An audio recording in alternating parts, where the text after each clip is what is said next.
فاروق اعظم رضی اللہ تعالیٰ عنہ جب یہ خلیفہ بنے، خلافت کے اندر جو کام ہوئے وہ کسی بھی خلیفہ کی خلافت کے اندر یہ کام نہیں ہو سکے۔ فاروق اعظم رضی اللہ تعالیٰ عنہ نے سب سے پہلے خلیفہ بننے کے بعد ان معاملات کو سنبھالا حکومت کے۔ فاروق اعظم رضی اللہ تعالیٰ عنہ نے بیواؤں، یتیموں، مسکینوں کے لیے وظیفہ مقرر فرما دیا۔ ایسے لوگ جن کا کوئی سہارا نہیں تھا، جو بے گھر تھے، در بدر پھرتے تھے، آپ نے حکم فرمایا کہ ان کو بیت المال سے جو ہے وہ وظیفہ عطا کیا جائے گا۔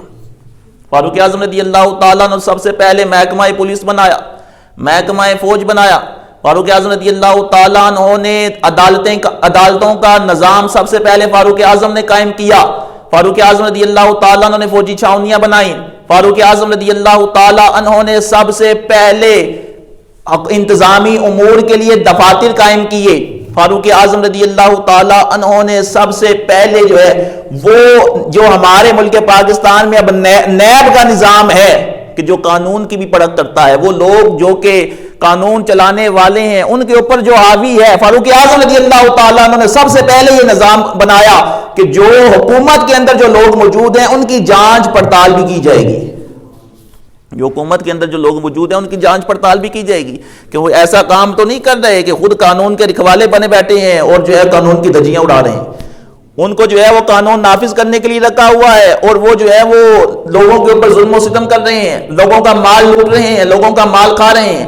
سب سے پہلے یہ تمام معاملات آج یورپ یہ کہتا ہے، جو اس نے سیکھا ہے وہ کہتا ہے کہ ہم نے یہ سب کچھ جو ہے وہ فاروق اعظم رضی اللہ تعالیٰ عنہ کی سیرت سے لیا ہے۔ ہم نے ان کے دور حکومت کو لے کے دیکھا ہے کہ حکومت چلائی کیسے جاتی ہے۔ لیڈر گزرا ہے، نام تو میں اس کا نہیں لوں گا، اس نے کہا فاروق اعظم رضی اللہ تعالیٰ عنہ کے بارے میں، کیونکہ ہم تو اپنے خلفاء کی، اپنے صحابہ کی سیرتوں کا پڑھنے والے نہیں ہیں، لیکن وہ ان کی سیرتوں کا مطالعہ کرنے والے ہیں، وہ ان کی زندگیوں کو پڑھنے والے ہیں، ان کی زندگیوں سے سبق لینے والے ہیں۔ اگرچہ ایمان قبول کرنے والے نہیں ہیں لیکن ان کی زندگیوں کو پڑھ کے اس سے سبق حاصل کرتے ہیں۔ اس نے کہا کہ شکر ہے ابھی مومنوں کو، اسلام کو ایک ہی عمر ملا ہے، اگر ان کو ایک اور عمر مل جاتا تو پھر پوری دنیا کے اوپر ہمارا وجود نہیں ہونا تھا، ساری دنیا کے اوپر مسلمان ہی مسلمان ہونے تھے۔ اگر ان کو عمر مل جاتا ہے ایک اور تو پھر ساری زندگی جو ہے وہ ہم جو ہے وہ اٹھ نہیں سکتے تھے۔ فاروق اعظم رضی اللہ تعالیٰ عنہ نے حکومت کیسے چلائی؟ فاروق اعظم رضی اللہ تعالیٰ عنہ کے بارے میں یہ واقعہ ملتا ہے کتب کے اندر۔ فاروق اعظم رضی اللہ تعالیٰ عنہ رات کو گشت فرمایا کرتے تھے، رات کو نکل جایا کرتے تھے اور لوگوں کے گھروں کے پاس سے گزرتے تھے تاکہ کسی کو اگر کسی چیز کی ضرورت ہو تو ہمیں مطلع کر دے، ہم جو ہے اس کو پہنچا دیں گے۔ فاروق اعظم رضی اللہ تعالیٰ عنہ کا غلام اسلم بھی آپ کے ساتھ تھا۔ فاروق اعظم رضی اللہ تعالیٰ عنہ ایک بوڑھی عورت کے گھر جو ہے اس کے پاس سے گزرے تو دیکھا کہ اس کے بچے رو رہے ہیں۔ آپ نے اس کو کہا کہ یہ تیرے بچے کیوں رو رہے ہیں؟ اس نے کہا کہ یہ بھوک کی وجہ سے رو رہے ہیں۔ فاروق اعظم نے فرمایا کہ یہ جو چولہے کے اوپر چڑھا کے رکھا ہوا ہے اس کو اتار، ان کو کھلا، چپ کر جائیں۔ اس نے کہا کہ چولہے کے اوپر پانی چڑھا کے رکھا ہوا ہے، ان کو دلاسا دے رہی ہوں، پانی ابل رہا ہے، یہ سمجھ رہے ہیں کہ کچھ پک رہا ہے لیکن کچھ پک نہیں رہا، گھر میں کھانے کو کچھ ہے ہی نہیں، پکے گا کیا؟ یہ جو ہے وہ ان کو دلاسا دے رہی ہوں کہ دیکھتے دیکھتے سو جائیں گے۔ فاروق اعظم رضی اللہ تعالیٰ عنہ وہاں سے اٹھے اور فاروق اعظم رضی اللہ تعالیٰ عنہ بیت المال گئے، وہاں سے جو ہے وہ سامان اٹھایا، آٹا، گھی وغیرہ ضروری سامان لیا۔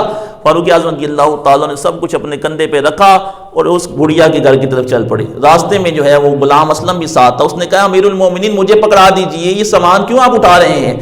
آپ نے فرمایا کہ اگر بروز قیامت عمر کا وزن اٹھا سکتا ہے تو اٹھا لے۔ فاروق اعظم رضی اللہ تعالیٰ عنہ اس کے گھر تشریف لے گئے۔ فاروق اعظم رضی اللہ تعالیٰ عنہ نے سامان رکھا اور سب کچھ جو ہے وہ خود تیار کیا، اس کا آٹا گوندا، اس کی روٹی پکائی، کھانا تیار کر کے جو ہے وہ اس بڑھیا عورت کے آگے رکھا، اس کے بچوں کو کھلایا۔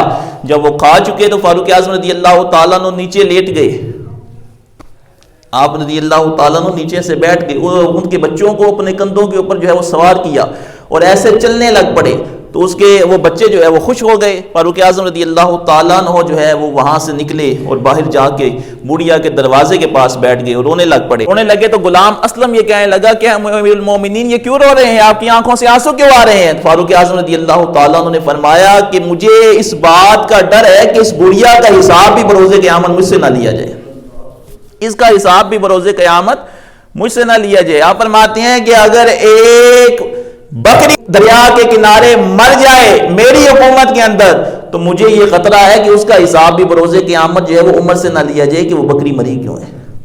آج لوگ جو ہیں وہ جو حکومتوں کے اندر ہیں ہزاروں مار کے بھی جو ہے وہ کہتے ہیں کہ ہم بے گناہ ہیں، ہزاروں کا قتل کر کے، سینکڑوں کا قتل کر کے وہ کہتے ہیں ہم تو بے گناہ ہیں، ہم تو صادق و امین ہیں، ہم تو انصاف کرنے والے ہیں، ہم تو جو ہے وہ انصاف کا نام لے کر انصاف کی دھجیاں اڑائی جا رہی ہیں اس ملک کے اندر۔ اللہ رب العزت نے ان نفوس قدسیہ کو حکومت عطا فرمائی تو اللہ رب العزت نے ان کو دل بھی کیسا عطا فرمایا تھا، ان کے دل بھی جو ہے وہ لوگوں کے لیے، اپنی رعایا کے لیے کتنے نرم تھے۔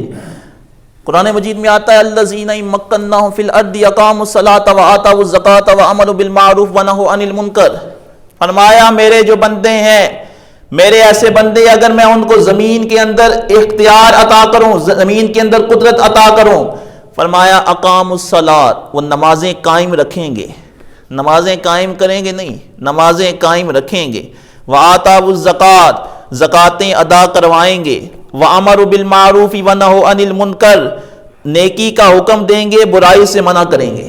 مفسرین یہ فرماتے ہیں کہ اس آیت کے اندر وہ لوگ جن کے بارے میں اللہ رب العزت نے فرمایا ہے کہ میں انہیں اگر زمین کے اندر حکومت عطا کروں تو یہ کام کریں گے، اس سے مراد خلفائے راشدین ہیں۔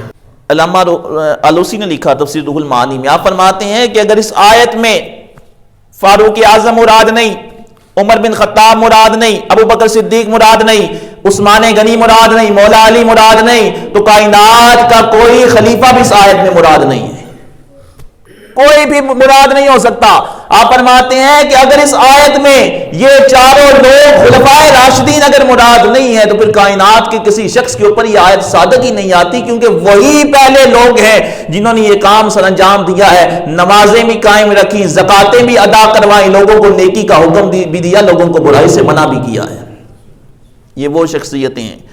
فاروق اعظم رضی اللہ تعالیٰ عنہ کا خوف خدا، آپ کا اللہ رب العزت کی بارگاہ کے اندر گڑگڑانا، جب اللہ رب العزت کسی کو حکومت عطا کرتا ہے تو حکومت تو دونوں کو دی جاتی ہے، بد کردار کو بھی دی جاتی ہے، با کردار کو بھی دی جاتی ہے۔ اور حضور علیہ السلام نے قیامت کی نشانیوں میں بیان فرمایا، عرض کی گئی یا رسول اللہ قیامت کی نشانی کو بیان فرمائے، جو حدیث پاک ہے، طویل حدیث ہے، اس کے اندر عرض کی گئی یا رسول اللہ قیامت کی کوئی نشانی؟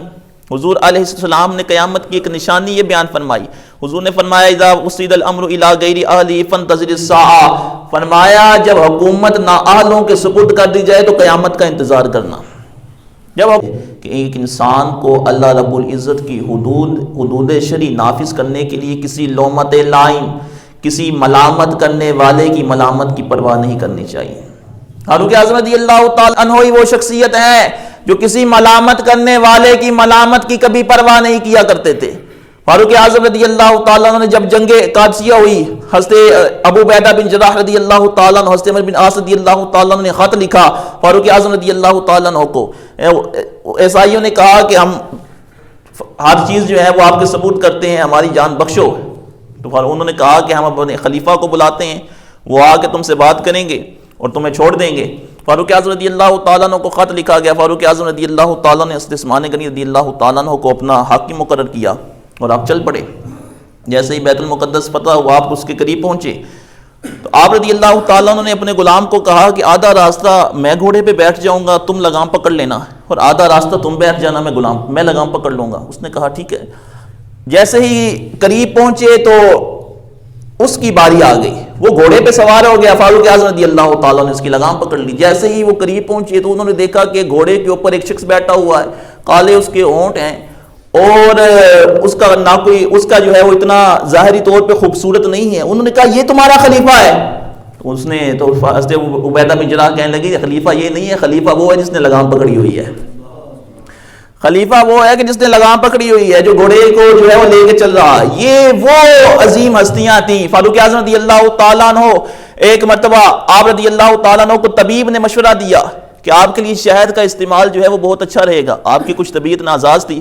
فاروق اعظم رضی اللہ تعالیٰ عنہ نے کے پاس کچھ بھی نہیں تھا، آپ رضی اللہ تعالیٰ عنہ ممبر پہ بیٹھے، ممبر پہ بیٹھ کے جو ہے وہ لوگوں سے مخاطب ہو کے فرمایا آپ نے فرمایا مجھے طبیب نے یہ مشورہ دیا ہے کہ شہد کا استعمال کرو، اور میرے پاس شہد نہیں ہے، بیت المال کے اندر شہد موجود ہے، کیا مجھے اس بات کی اجازت دیتی ہو کہ میں بیت المال سے شہد کا ایک کپ لے لوں؟ تو انہوں نے کہا کہ آپ لے سکتے ہیں۔ تو آپ نے فرمایا کہ مجھے اس بات کا ڈر ہے کہ یہ میرے لیے جائز نہیں ہے یہ بیت المال سے شہد لینا، لیکن میرے پاس نہیں ہے۔ خلیفہ راشد ہے، اللہ رب العزت نے فاروق اعظم رضی اللہ تعالیٰ عنہ وہ شخصیت ہیں کہ فاروق اعظم رضی اللہ تعالیٰ عنہ نے یہ گوارا ہی نہیں کیا کہ میں جو ہے وہ اپنی ذاتی ضروریات اور اپنی جو حکومتی معاملات کو چلا رہا ہوں اس کے عوض بھی جو ہے وہ بیت المال سے کچھ چیز لے لوں۔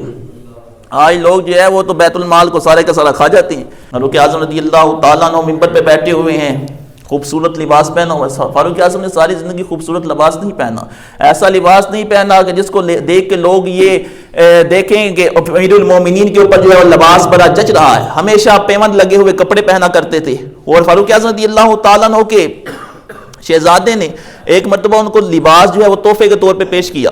فاروق اعظم رضی اللہ تعالیٰ عنہ نے وہ خوبصورت لباس پہنا اور ممبر پہ جلوہ فروز ہوئے، تو ایک شخص جو ہے وہ کھڑا ہو گیا، اس نے پوچھا اے امیر المومنین یہ لباس جو اتنا خوبصورت کہاں سے آیا؟ آپ کے پاس تو کچھ بھی کھانے کو نہیں ہوتا، آپ کے پاس تو کچھ پہننے کو نہیں ہوتا، پیون لگے ہوئے کپڑے آج تک پہنے آئے ہیں، یہ لباس جو ہے وہ کہاں سے لیا ہے آپ نے؟ تو جیسے ہی فاروق اعظم رضی اللہ تعالیٰ نے اس کا یہ سوال سنا تو آپ نے فرمایا کہ میرے بیٹے نے مجھے تحفے کے طور پہ پیش کیا ہے، یہ وہ لباس میں پہن کے آیا ہوں۔ وہ لوگوں کے سامنے اپنے معاملات کو پیش کرنے والے تھے، لوگوں کے سامنے اپنے آپ کو احتساب کے طور پر پیش کرنے والے تھے، وہ حقیقی طور پر جو ہے وہ رعایا کے سامنے پیش ہونے والے لوگ تھے۔ رعایا کو یہ حق ہوتا تھا کہ وہ اپنے حاکم سے سوال کر سکتے ہیں، وہ پوچھ گچھ کر سکتے ہیں کہ تمہارے پاس یہ مال آیا ہے تو کہاں سے آیا ہے، تمہارے پاس یہ مال آیا ہے تو کہاں سے آیا ہے، تم یہ کام اگر تم نے کیا ہے تو یہ کہاں سے کر سکتے ہو۔ یہ وہ عظیم ہستیاں ہیں جن کی اللہ رب العزت نے پیروی کرنے کی ہمیں حکم فرمایا ہے، ہمیں حکم دیا ہے کہ ان کے پیچھے چلنا ہے۔